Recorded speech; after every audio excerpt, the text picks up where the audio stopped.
As-tu déjà remarqué que ce qui te blesse le plus, ce n'est jamais vraiment l'événement extérieur, c'est l'histoire que tu te racontes sur cet événement. C'est l'atteinte à ton image, à ta fierté, à tes attentes.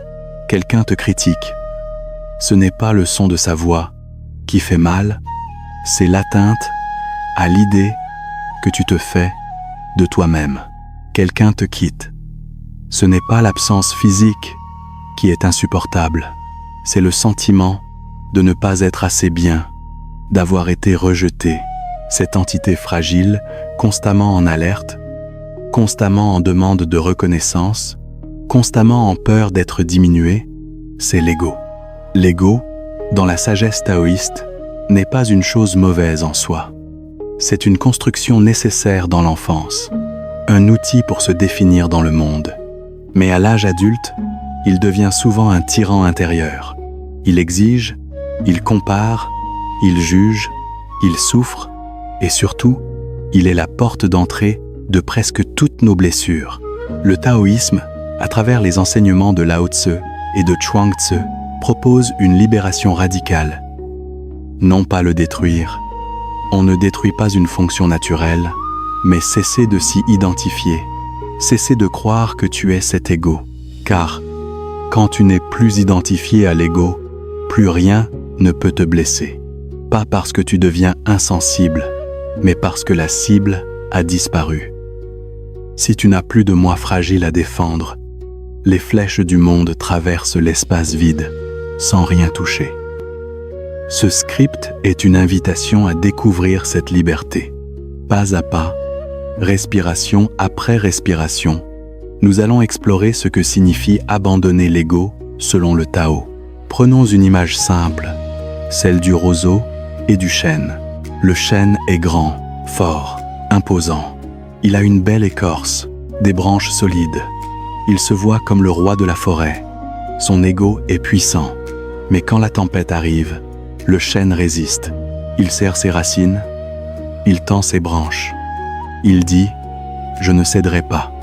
Et un jour, sous la violence du vent, il se brise. Le roseau, lui, est humble. Il ne se prend pas pour le centre du monde. Il plie, il se courbe, il touche presque le sol. Il n'a rien à prouver. Quand la tempête passe, il se redresse, intact. Ton ego, c'est le chêne. Il veut toujours avoir raison, toujours résister, toujours montrer sa force. Et c'est précisément cette rigidité qui le rend vulnérable à la moindre critique. Abandonner l'ego, c'est devenir roseau. C'est accepter de plier sans te briser.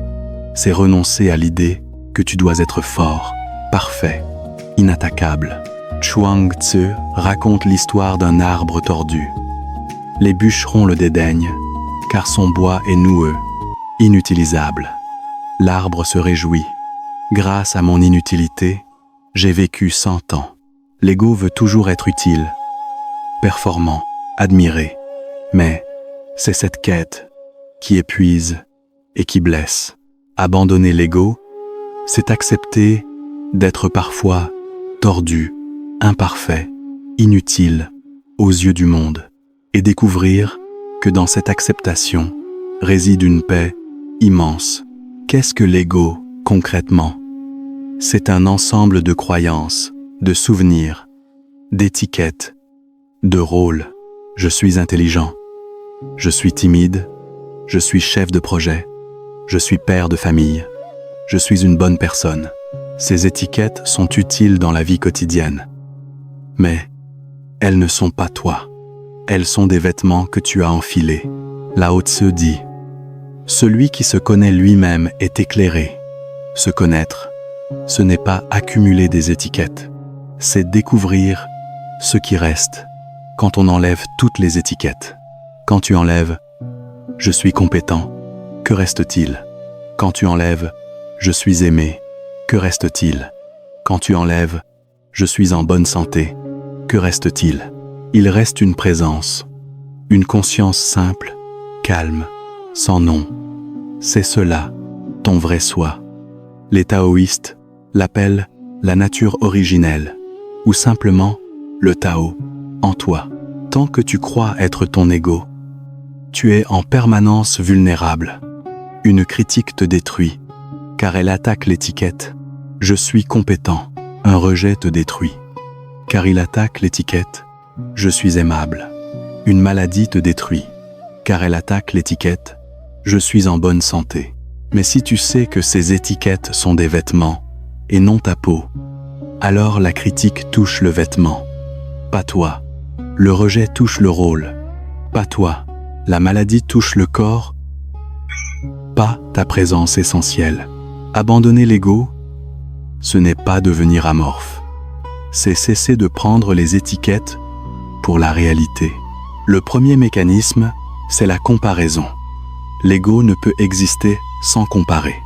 Il a besoin de se situer par rapport aux autres, meilleur ou pire, plus ou moins, supérieur ou inférieur. Cette comparaison est une source infinie de souffrance, car il y aura toujours quelqu'un de plus riche, plus beau, plus aimé. Le deuxième mécanisme, c'est le jugement. L'ego juge tout, les autres, les situations, lui-même. Il étiquette sans cesse. C'est bien, c'est mal, c'est juste, c'est injuste. Ces jugements créent des attentes. Et les attentes déçues deviennent des blessures. Le troisième mécanisme, c'est l'attachement. L'ego s'attache à ses opinions, à ses possessions, à ses relations, à son image. Et tout attachement est une peur de perdre. Là où il y a attachement, il y a souffrance potentielle. Lao Tse écrit « Il n'y a pas de plus grand malheur que de ne pas savoir se suffire à soi-même. Pas de plus grande calamité que le désir d'acquérir. » L'ego ne sait jamais se suffire. Il veut toujours plus de reconnaissance, plus de sécurité, plus d'amour. Ce désir insatiable le rend fragile et dépendant. Abandonner l'ego, c'est observer ces mécanismes sans s'y laisser piéger. Quand tu te surprends à comparer, tu peux sourire. Ah, l'ego recommence. Quand tu juges, tu peux respirer et lâcher le jugement. Quand tu t'attaches, tu peux te rappeler que tout passe et que ta valeur ne dépend d'aucune possession. C'est un enseignement fondamental du taoïsme. La douleur, physique ou émotionnelle, est inévitable. Personne ne traverse la vie sans connaître la perte, la maladie, la déception. Mais la souffrance, elle, n'est pas inévitable. La souffrance, c'est la douleur plus la résistance de l'ego. C'est la douleur plus l'histoire que l'ego raconte. Pourquoi, moi, ce n'est pas juste. Je ne mérite pas ça. Ça ne devrait pas arriver. L'ego transforme la douleur en souffrance. Il ajoute une couche de révolte, de honte, de peur. Abandonner l'ego, c'est cesser d'ajouter cette couche. C'est accueillir la douleur comme un phénomène naturel, sans la dramatiser, sans l'amplifier, sans l'éterniser. Chuang Tzu raconte l'histoire d'un homme dont le bateau heurte un autre bateau. Il se met en colère, hurle, puis il s'aperçoit que l'autre bateau est vide. Sa colère tombe immédiatement. Quand tu crois qu'il y a quelqu'un pour te blesser, un ego extérieur, tu souffres. Quand tu réalises que le bateau est vide, que l'autre n'a pas eu l'intention de te blesser ou que la situation est impersonnelle, ta souffrance s'évapore. Abandonner l'ego, c'est voir le vide dans les bateaux. C'est cesser de prendre les choses personnellement, car presque rien n'est vraiment personnel. Les gens agissent selon leur propre conditionnement, pas pour t'attaquer toi. L'ego déteste lâcher. Mais Lao Tse nous apprend que lâcher, c'est justement la voie de la vie. Remplis ta coupe, elle se renverse. Gonfle ton arc, il se détend. Plus tu serres, plus tu perds. Plus tu lâches, plus tu gagnes en paix. Lâcher prise, ce n'est pas ne rien faire. C'est faire sans s'accrocher aux résultats. C'est agir pleinement, puis laisser les conséquences suivre leur cours. Pratique concrète. Chaque fois que tu sens une tension dans ton corps ou dans ton esprit, demande-toi, à quoi est-ce que je m'accroche en ce moment? À une opinion? Lâche-la. À un désir, lâche-le. À une peur, respire et lâche-la. Le lâcher-prise n'est pas un acte violent. C'est un relâchement doux, comme on ouvre la main quand on a attrapé une épine. Lao Tse dit « Celui qui s'attache à beaucoup de choses perd beaucoup. Celui qui s'attache à peu de choses perd peu. Celui qui ne s'attache à rien ne perd rien. » Abandonner l'ego, c'est progressivement abandonner tous les attachements, non pas par renoncement triste, mais par lucidité. Rien n'est permanent, rien n'est vraiment à toi. Alors pourquoi s'y accrocher? L'ego est orgueilleux. Il veut avoir raison, être reconnu, dominé. L'humilité est son antidote naturel. Mais attention, l'humilité taoïste n'est pas la fausse modestie. Ce n'est pas dire « je ne vaux rien » en espérant qu'on te contredise. C'est une simplicité authentique, sans prétention. Lao Tse écrit « Le sage porte des habits grossiers, mais il a un jade en son cœur. Extérieurement, il ne cherche pas à briller. Intérieurement, il est riche de sa présence. Il n'a pas besoin de prouver quoi que ce soit. L'humilité protège des blessures, car celui qui ne revendique rien ne peut être déçu. Celui qui ne s'élève pas ne peut pas tomber. Chuang Tzu raconte l'histoire d'un singe qui avait obtenu un poste important. Il se promenait fièrement, regardant de haut les autres singes. Le roi l'aperçut et lui dit « Tu n'es qu'un singe ». Et le singe retomba à sa place. Canne, canne, canne, canne, canne, canne. L'ego est ce singe. Il se prend pour un roi. L'humilité, c'est se rappeler qu'on est un singe. C'est, à dire, un être vivant parmi d'autres, ni supérieur, ni inférieur. Quand tu es humble, les critiques glissent sur toi, car tu n'as pas besoin qu'on te confirme que tu es génial. Tu sais que tu es simplement toi, avec tes forces et tes faiblesses. Rien de plus, rien de moins. L'ego passe son temps à se défendre. Il prépare des réponses aux critiques. Il monte des dossiers pour prouver qu'il a raison. Il accumule des preuves de sa valeur. Cette attitude défensive est épuisante. Et paradoxalement, elle attire les attaques. Car plus tu te défends, plus tu donnes l'impression d'avoir quelque chose à cacher. Lao Tse dit « Parce que je ne combats pas, personne au monde ne peut me combattre. » Serkon, renoncer à se défendre, ce n'est pas se laisser marcher sur les pieds, c'est cesser de réagir automatiquement à la moindre pichenêtre. C'est accueillir la critique, l'examiner, et si elle est juste, en profiter pour grandir. Si elle est injuste, la laisser passer sans s'y arrêter. Imagine un grand espace vide. Quelqu'un lance une flèche. Dans un espace vide, la flèche ne touche rien. Elle tombe au sol. Ton esprit, quand il est libéré de l'ego, est cet espace vide. Les flèches des paroles, des jugements, des échecs, elles traversent sans trouver de cible. Chuang Tse raconte l'histoire d'un sage qu'on insultait en public. Il souriait. Un disciple lui demanda « Maître, pourquoi ne répondez-vous pas ?» Le sage dit « S'il m'offre un cadeau et que je ne l'accepte pas, à qui reste le cadeau? L'insulte est un cadeau empoisonné. Si tu ne l'acceptes pas, elle reste chez celui qui l'a donné. Abandonner l'ego, c'est cesser d'accepter les cadeaux empoisonnés.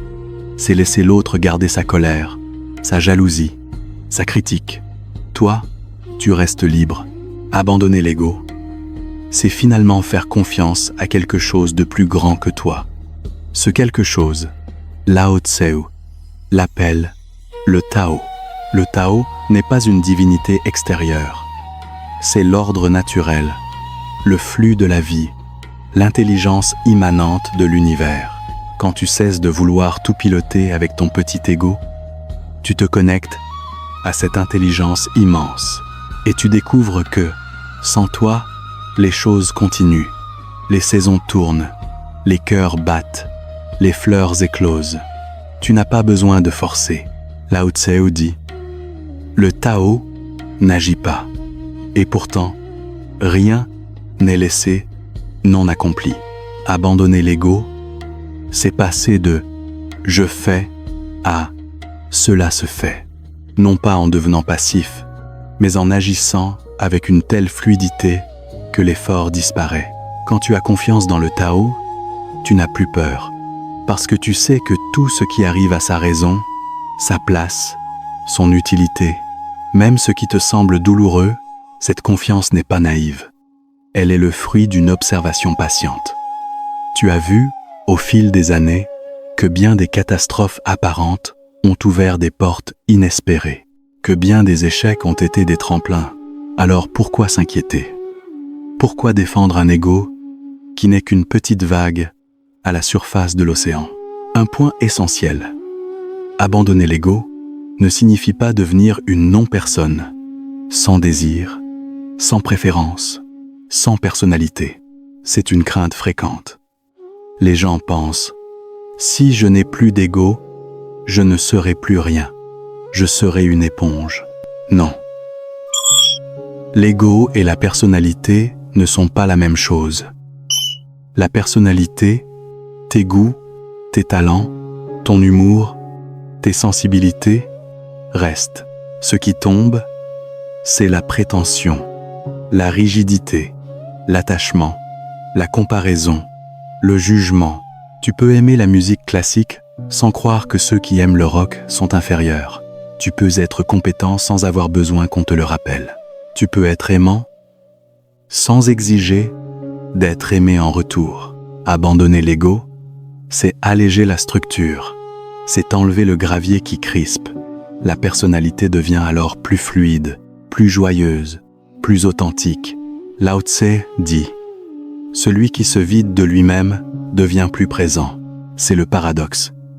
Plus tu abandonnes l'ego, plus tu es pleinement toi. Car le vrai toi n'a jamais été l'ego. Le vrai toi est cette présence calme, aimante, libre. Prends un carnet. Chaque soir, avant de dormir, note 3 moments de la journée où ton ego s'est manifesté. Par exemple, j'ai été blessé quand mon collègue n'a pas salué mon travail. J'ai comparé ma situation à celle de mon ami et je me suis senti inférieur. J'ai voulu avoir raison dans une dispute et j'ai insisté. Ne te juge pas. Ne te dis pas « j'ai mal agi ». Observe simplement. Regarde ces manifestations de l'ego comme on regarde des nuages. Puis, pour chaque situation, demande-toi « que se serait-il passé si je n'avais pas eu d'ego ?» Sans ego, le collègue n'aurait pas salué mon travail. Et alors, mon travail n'en serait pas moins bon. Sans ego, la comparaison n'aurait même pas eu lieu. Sans ego, j'aurais pu écouter l'autre sans vouloir avoir raison. Cet exercice, répété chaque jour, affine ta vigilance. Tu commences à attraper l'ego sur le vif, de plus en plus tôt. Et peu à peu, tu peux choisir de ne pas le suivre.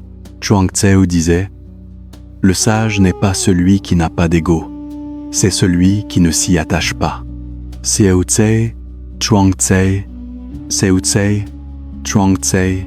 Revenons à notre roseau. Le roseau plie sous le vent. Il ne résiste pas. Il ne dit pas « Je suis le plus fort, je ne céderai pas ». Il se laisse faire. Et c'est pourquoi il ne se brise jamais. Ton ego, c'est le chêne. Il veut toujours avoir raison, toujours dominer, toujours prouver. Et c'est pourquoi il souffre, il se brise, il s'épuise. Abandonner l'ego, ce n'est pas devenir faible, c'est devenir invincible, comme l'eau, comme le roseau. Invincible non pas parce que rien ne peut t'atteindre, mais parce que rien ne peut plus te briser. Les blessures continueront d'arriver. C'est la vie, mais elles ne laisseront plus de traces profondes, parce qu'il n'y a plus de « moi » fragile à blesser. Lao Tse termine le Tao Te Ching par ces mots. Pont, Te Ching, les paroles sincères ne sont pas élégantes. Le sage n'accumule pas. Plus il donne aux autres, plus il possède. Le Tao du ciel est de profiter sans nuire. Le Tao de l'homme est d'agir sans lutter. Agir sans lutter. Vivre sans se défendre. Aimer sans s'accrocher. Voilà la vie sans ego. Une vie légère, fluide, ouverte. Une vie où rien ne peut vraiment te blesser, car tu as cessé d'être une cible. Aujourd'hui, tu peux commencer.